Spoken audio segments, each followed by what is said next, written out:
Myself and Sophia are here now to do another little job. But yesterday we were out checking our heifers, during calf, and I just knew one of them wasn't in form. So we brought them in and we got the vet out to look at her because I was kind of worried that she may have ate something that might have, not poisoned her, but give her a lodge basically, and a weed or a piece of plastic. She wasn't passing any manure or anything like that. So they've got the vet out and the vet had a look at her, and pneumonia seemed to be the thing. Not a lodge, temperature, well, it was 40.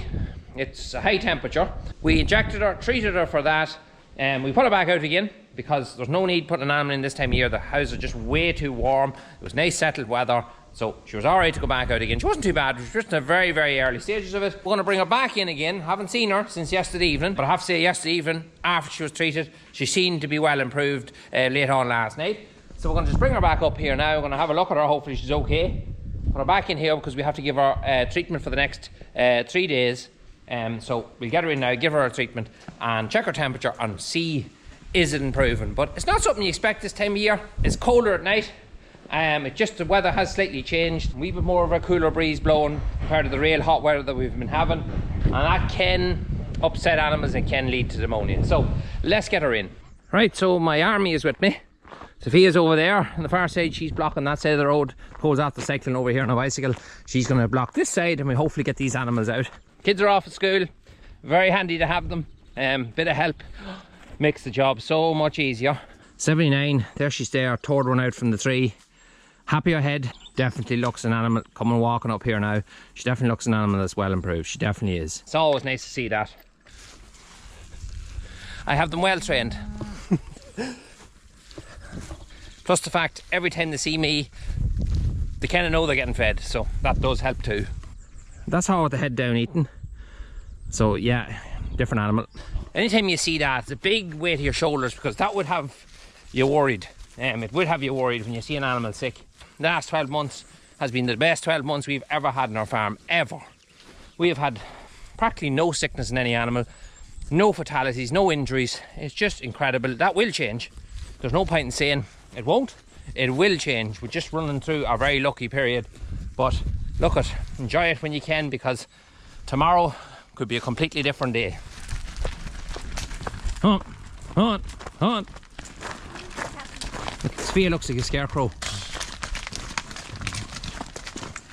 On in there. One.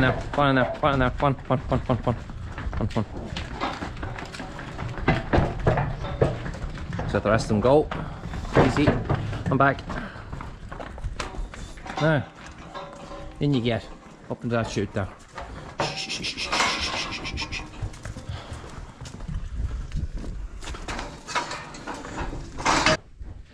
37.8.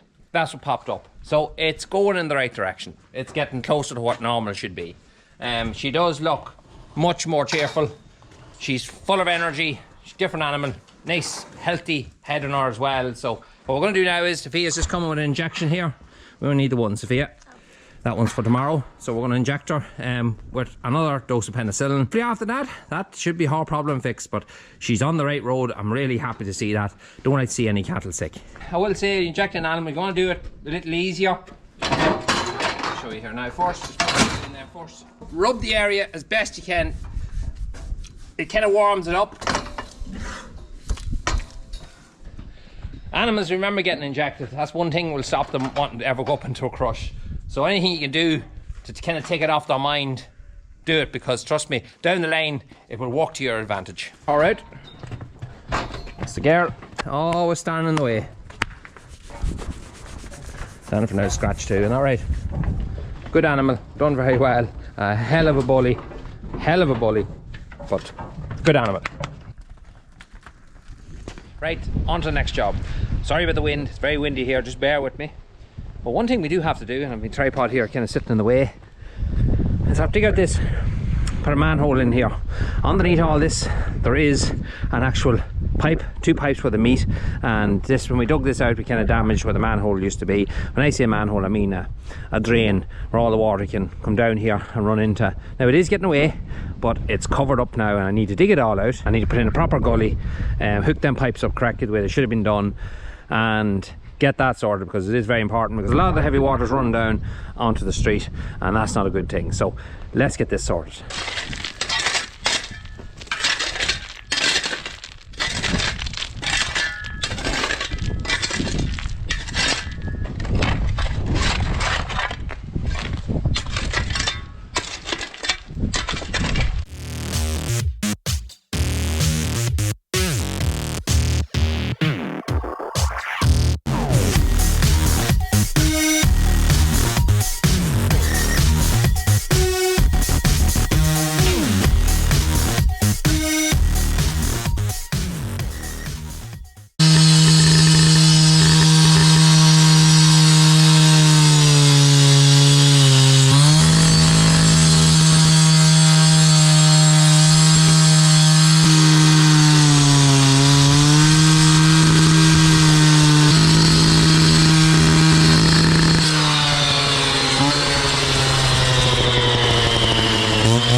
Right, Nicole's going to be in my camera lady for a wee while. We're using now a bit of perforated pipe, and all we're going to do is with 3 pipes here, and perforated pipe is dead on because we're just trying to build a manhole. So we're going to sit this into place, cut it at the right height, and then cement around it. So all I do is mark roughly where the pipe's going to be.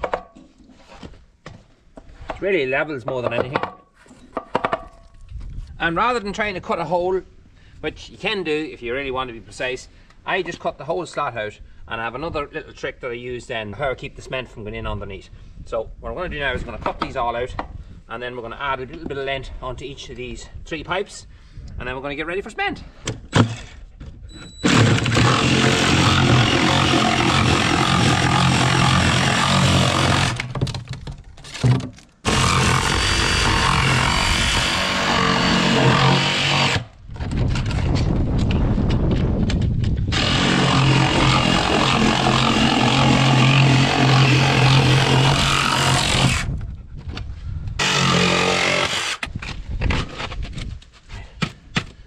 We don't need to go in too far because the cement's going to hold it in place. Just one other thing, if you want to make a joiner without having to buy one of these joiners here, all you have to do is get your same pipe that you're cutting it from, cut one, look at what, about 4 inches, 5 inches, and cut it down the centre, and it will be stiff. Use a blowtorch or something to heat if you want, or hot water, but try to stretch it out.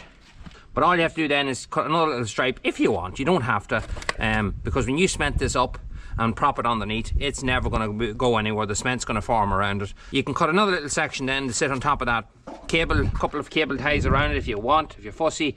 But all I do is I prop it underneath with cement, and as you build your cement up around it, it's never going to move. The cement's going to form around it, and that's there for good. So it just saves you having to go and buying a joiner. Works just every bit as well.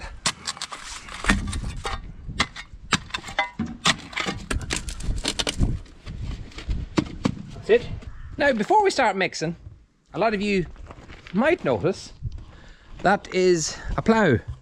That plow has been sitting here quite a while. It actually got offered to me by someone I know well, and they weren't using it, and they've been sitting in a hedge for the past, I don't know, what, 40 years maybe plus, and it's in actually brilliant condition. I know very little about it. I do know the guy that had it bought it brand new and didn't use it, basically didn't really use it at all, and it's been sitting nearly since the day it was bought in the same location. So it's a good little thing to find. It's just a matter of us putting some penetration fluid onto it now, a bit of mixture of diesel and oil, and getting it all freed up and working, because it will be going on the back of this little Ferguson. I think it'll look well behind it. I don't know what actually type of plough it is. If you guys know, let me know in the comment box, because I would like to know some information on it. There's a number there, if that helps somebody. you can take a screenshot of that there and have a look. But yeah, it's a nice little thing to get. It will look well on the back of little Ferguson when we get back to working on it. But for now, let's get this mixer set up. It's going to be quite awkward here because it's rough, but I don't want to bother having to borrow it. If I can shovel it straight from there into the mixer, I'm going to do that.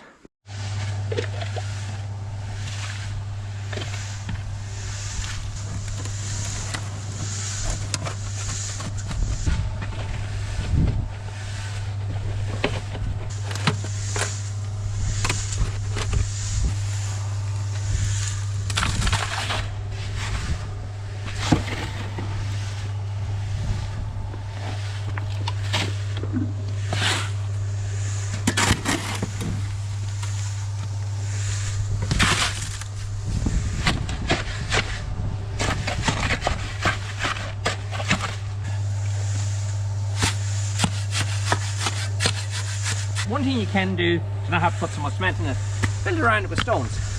Bits of out concrete, stuff like that. There's one here. Oh, that's grand. Oh yeah.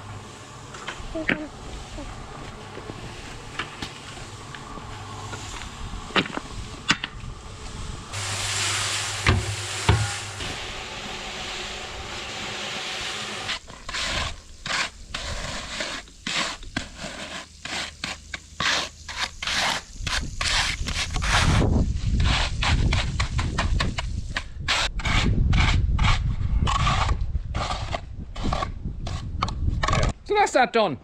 Look, it's not perfect. I'm not looking for a perfect job. But what I'll do is tomorrow I'll take them 2 bits of timber that's keeping the whole thing propped out, take them out and put a concrete floor into it as well. But you know what? It's there for carrying water, and that's exactly what it's going to do. I didn't have the right sand. Rough sand is what you should use on that there. But I didn't have any. I just had some sand that was laying there and it was a bit of an eyesore. So I said, you know what? Use that, use it up. And you know what? I've done 100%. We put some big stones into the middle of it.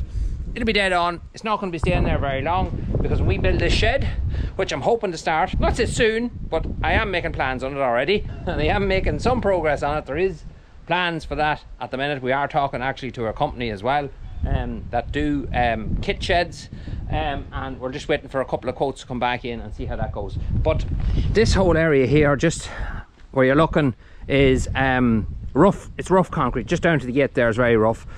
I put that in, that section there, in about 12 years ago, just with the mixer and shovel. Had it in lovely and smooth. Our oil tank used to be there. Somebody rung in for oil without me knowing, and I went down to get me dinner, and I was just after floating this lovely and perfectly clean, and I got a phone call. I knew something was wrong. Came up here and he was buried in it. The oil lorry was just buried in the concrete. Look, it was in long enough for it to do it harm. I tried to refloat it, I tried to make something out of it, but it just never was the same. It all just eventually started cracking up. So it just need to cut this section out and redo that. So we redo that when we're doing the house. But it's a job done. Tomorrow we're going to pick this up because Dean is landing with our new diesel tank. Yes, any use that guessed it right, well done. Our diesel tank is coming for that corner tomorrow morning. I'm looking really forward to that, because now that our diesel tank went from here, we do need a diesel tank to replace it. And I don't want to bother with the plastic tanks anymore. This is a different tank. This is a whole different ball game. I ordered it about 8 weeks ago. It was built for us, and we'll pick it up in the morning.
Now, a lot of you wanted to know about what was going in this section here beside the shed, well, I think you've seen by the drone footage what is being left into this spot here, and that of course is a diesel tank, but it's no ordinary diesel tank.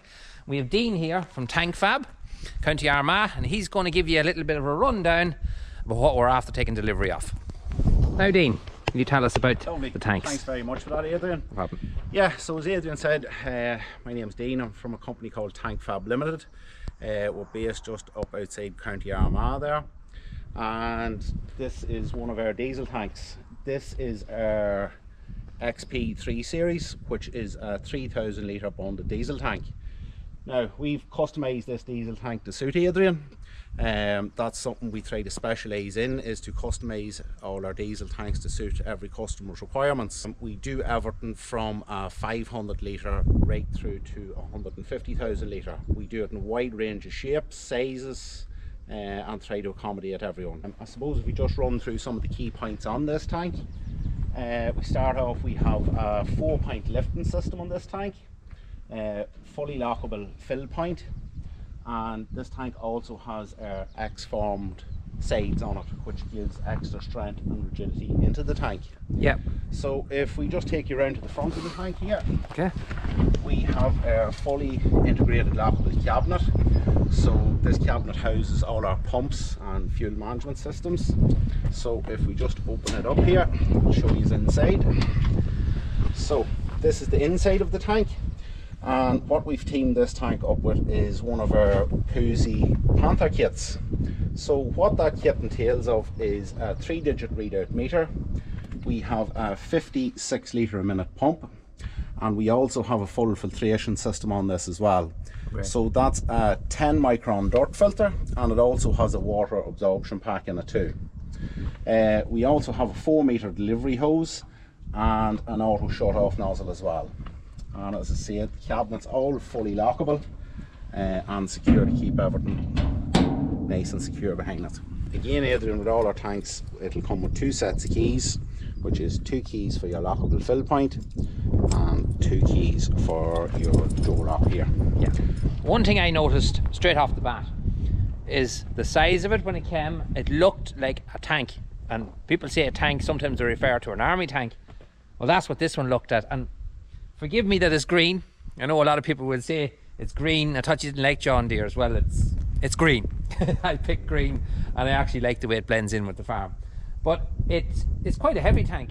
What weight did you say it was, Dean, again? So this tank being a fully bonded diesel tank, so what a bonded tank basically is a tank inside a tank. So if anything happens on the internal tank at any stage, the outer tank will contain that, and that's to keep you up to date with the Oil Storage Regulation Act. You mentioned about different tanks that you do. You also do stuff for commercial sides of things as well. Yeah, we do a lot for commercial side of things as well. So we, as I said before, we do everything right from our 500 litre tank the whole way up to 150,000 litres. We do round cylindrical underground tanks, above ground tanks as well. We can do them in cylindrical or rectangle as well. We also offer a wide range of pumping systems to suit all our tanks as well. So we can do everything right from a 12 volt pump right the whole way up to our full fuel management system. We have a new system out this year called the Poozy B Smart system, which is a full fuel management system that you can link to your phone and track everything from your phone. Oh, great. Yeah, So yeah. We've been with Poozy basically right from the start. They're an extremely good quality pump. I've heard of them. Yeah. A lot of people who have heard of them. Company, so they're, and we've been with them right from the start, and they're just an excellent pump. So So one thing that happens a lot on farms is theft, and obviously the plastic tank kind of has a bit of vulnerability there. So obviously the steel tank is going to be much stronger, and I see off the bat there's a lockable lid on the top of it. Do you want to mention just about that, Dean? No problem, Adrian. So as I said before, there is a full lockable lid on this on a fill point here. So it's one of our spin secure caps that we use on this particular tank, and I don't know whether you can see that, Adrian. That's the key that goes inside it. It's a different sort of key completely. Yeah, completely different sort of key. Basically the way it works is when you insert the key in here, the cap will open. Yeah. When you're finished filling your product, tighten your cap back down and turn your key anti-clockwise, and the cap will just keep spinning and spinning and will not come off. Another thing I noticed was this tank must be vented then, obviously. Dean, I see the pipe on the top of it. Yeah. So what way is that tank vented, or what way does that work? So as you've seen there before, Ethan, the tank is vented, but this vent is actually only on the external skin of the tank. The inner tank is internally vented into the bund, so any spillages or anything like that will end up inside the bund and won't contaminate the outside area. Another thing I also seen on it straight away, what I call them legs, but actually your forklift mounts as well. Yeah, so all our tanks there as well, we keep them standard with forklift skids underneath. So it does two things. Some of our site tanks, it allows you to move the tank with a forklift or telehandler, and it also creates an air gap between the tank and the concrete base. Yeah. So that's going to allow airflow circulation underneath the tank, so it's not staying damp or anything like that. This clock in particular, or the meter if you want to call it, I see this resettable here, that's quite straightforward, but this one here, what is it for? Yeah, so as you mentioned, Adrian, this has a 3-digit resettable meter. So each time you fill whatever vehicle you're filling, it'll show the litres that has gone through it. You can then reset that and take it back to 0 again. Now the digits down the bottom here is non-resettable. So when you get your fill of diesel, if you're getting 3,000 litres, as this number comes up to 3,000 litres, it gives you a great indication on how much diesel you have left in your tank. Yeah. And if you take note of that every time, it gives you a good indication of what you've left in your tank. So when I was talking to Dean, I mentioned a gauge, a possibility of having a gauge on the top of the tank somewhere, just so you'd always know what's in the tank. But there's a reason behind not putting that there, Dean, isn't there? There is indeed, Adrian. So the reason we don't put any gauges on the tops of the tank is because all gauges now come plastic, and it just takes away from the whole security element of the tank. As you mentioned before, you know, a big part of diesel now on farms and out farms is theft. So to eliminate that, we sort of stay away from our plastic gauges, because it's very easy just to break with a hammer and you have access to the diesel, you know. Yeah, makes sense. So our fill point here is straight down into the tank, so it can be dipped from that. Okay, yeah. And as I mentioned before, we also have your non-resettable, which gives you a good indication of what you've left. So every time I fill the tank, I write down what exactly then has been filled into, and then I should be able to calculate what's left in the tank. Exactly. Yeah, that's quite straightforward. So that's it. Dean has just left there now, and his son was there with him. I have to say, what a tank. Look at that. It's big for itself. One thing that struck me straight away about him, when I first got to speak to him about this tank before we ordered it back about 6-7 weeks ago, is that he's very particular, and that is a trait that I love. He's over engineers things, in my opinion. He just has that technical mind. He was talking about some of the things that he built at home himself, like the way he combined a topper and a mower together. He built his own mower. That's a complicated thing to do. He just has a great mind for engineering. You can see it on him. He loves what he does, and you can definitely see it on this tank. Now I can't run it at the moment because we literally have no fuel in it. We're going to be filling with fuel on Monday, and I'm going to be getting it wired up as well, getting the pump all fitted up, because the box is there. All I have to do is run my cable up from the bottom.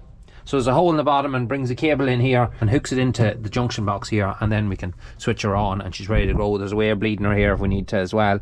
It's very straightforward, but I love the fact that it has that filter, because I've seen so much dirty diesel getting into tractors, and when you have a tractor like that there, you don't want dirty diesel getting into it. So this filter here, he left me a spare filter as well, if I ever need it. He says they do clog up over time. He says, and the flow of the diesel does slow down, so I can change it then if I need it. So he left us a spare filter. One thing he did mention to me was this isolation switch that I put in. He was telling me to take that off, put one on that has a key in it, and it's even giving you more protection. He said that's what he would do. So his father was an electrician. A lot of the ones they have fitted and worked on, that's what people have done. They put a key switch on it. So get my electrician back. We'll get that wired in next week. This tractor's going to take a lot more fuel than the last tractor took. It's obviously going to be that way. It's a 6-cylinder. Don't mind. Hopefully it's just not too much more. This thing of handling barrels and things, you're getting the chance of mucking things to get into the tank, and just didn't want to do that no more. Nobody wants to do that. So any of you that have any inquiries at all, make sure you check out TankFab limited.co.uk. There's his number there if you want to get in contact with Dean himself. I'll put a link to his Facebook page in the description if you want to check out a tank for yourself or for your business. Now, one thing a lot of you might mention, Diesel tank, water grate. Yes, you're right. You can't really have a water grate in front of a diesel tank. That little bit of work I was doing earlier is doing away with this. I forgot to mention that. This pipe here is just taking the water that might come down this side of the house along the bankment, and that's going to get linked into here, and that's going to be connected to there, and this here is going to be fitted with concrete. I'm going to be filling that with concrete now this week, because what we did do here on the back of this other house, the water isn't going that direction anymore, it's coming this direction. We have a pipe here, you might have seen when you seen us digging this out, and it runs over here to this new trap, and that's taking the water away now. So we've done away with this one completely. So just in case you guys wonder, in another week's time that whole concrete will be completely gone, that grate will be pulled out, hole filled, and we're putting a set of steps up onto that there, maybe a nice platform or something. I'm going to dig that whole area out and put a nice place where you can just put up there with the tractor, stand in a nice level spot and fill the tractor. So that's the idea of that. So that's gone, it's dormant, it's just there until I pull it out during the week. So that's it, that's our new fuel tank. I'd like to say today's video is sponsored by the guys at TankFab, so huge thank you for showing the support towards our channel for that. Martin, the guy who delivered the tank, is from Martin HIAB Haulage, hope I got that right. He does haulage all over Ireland, machinery, whatever you have to get moved, he has the equipment to move it. I'll put a link to his Facebook page in the description if you want to go over and check him out. But I have to say, I'm extremely happy. Dean was here for about 2.5 hours. We only talked about the tank for about 20 minutes. The rest of the time we talked about tractors and machinery. That's what we talked about. But I have to say, he's got a great mind. As I said before, mighty mind. He was showing me little bits and pieces of improvements that I can make in some of the own machinery, and just simple little things, and you'd say to yourself, how did I not think of that? But he's a genius. So yeah, nice guy, Dean. If you need to know anything about the tank, you know where to go. Link is in the description for that. Anyway, before we leave today's video, great news. The case is coming back. Yes, it'll be back either tonight or tomorrow. Not sure, probably tomorrow. We're picking the case up, so yes, it'll be just brilliant to have that tractor back.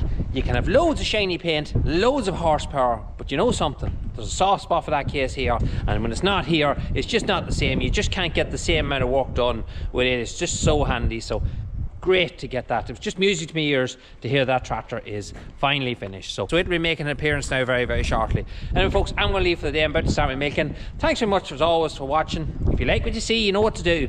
Hit that sub button, give us a like. Until the next one folks, we'll talk to you again.